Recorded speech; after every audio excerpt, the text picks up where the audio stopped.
திறமைன்னு சொல்ல என்னிடம் எதுவும் இல்லை, நான் என்று சொல்ல எனக்கு ஒன்றும் இல்லை.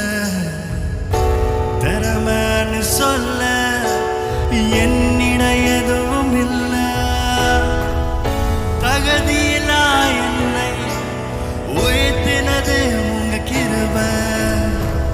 தகுதியிலா என்னை உயர்த்தினது உங்க கிருபை. உங்க கிருபை இல்லைன்னா நானும் இல்லை, உங்க கிருபை இல்லைன்னா நானும் இல்லை.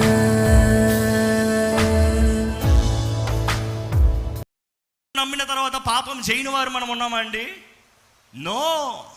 అలా ఉన్నామంటే మనల్ని మనం వీఆర్ ఫూలింగ్ అవర్ సెల్స్. మనం నమస్కారం పడతామంట. ఎందుకంటే దేవుడు అని అంటే ఆయన మహిమ, ఆయన తేజస్సు, ఆయన అధికారం, ఆయన నామం, ఆయన నిలబడిన వెంటనే మనం ఎంత పాపులమో, ఎంత అల్పులమో, ఎంత సామాన్యులమో, ఎంత చేతకాని వారమో మనల్ని మనం తెలుసుకుంటూ ఉంటాం. ఇచ్చిన తర్వాత ఆయన ఆశపడేది ఏంటి తెలుసా? మనకి ఇవ్వాల్సిన కృపనిచ్చి, త్యాగం ఇచ్చి, కరుణనిచ్చి, కృప అన్ని సమస్తం ఐశ్వర్యములిచ్చి ఆయన ఆశపడేది ఏంటి తెలుసా? నిన్ను నేను ప్రేమిస్తున్నానయ్యా చెప్పగలుగుతారా అండి?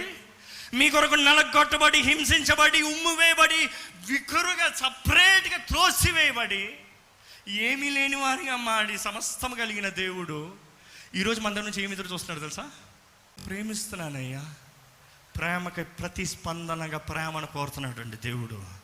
ప్రేమకి ప్రతిస్పందనగా ప్రేమను కోరుతున్నాడు.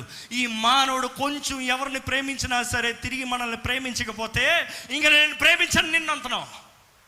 కానీ ప్రేమించే దేవుడు మనం ఎంత చీకొట్టినా, ఎంత తుడీకరించినా, ఎంత నిర్లక్ష్యపరిచినా విడువని ప్రేమతో, మారని ప్రేమతో, తరగని ప్రేమతో ఇంకను ఆయన చేతులు చాచుంచి అయ్యా నిన్ను ప్రేమిస్తున్నానయ్యా, నన్ను ప్రేమిస్తున్నావా అని అడుగుతున్నాడు. I'm the truth and I'm the light. నేనే.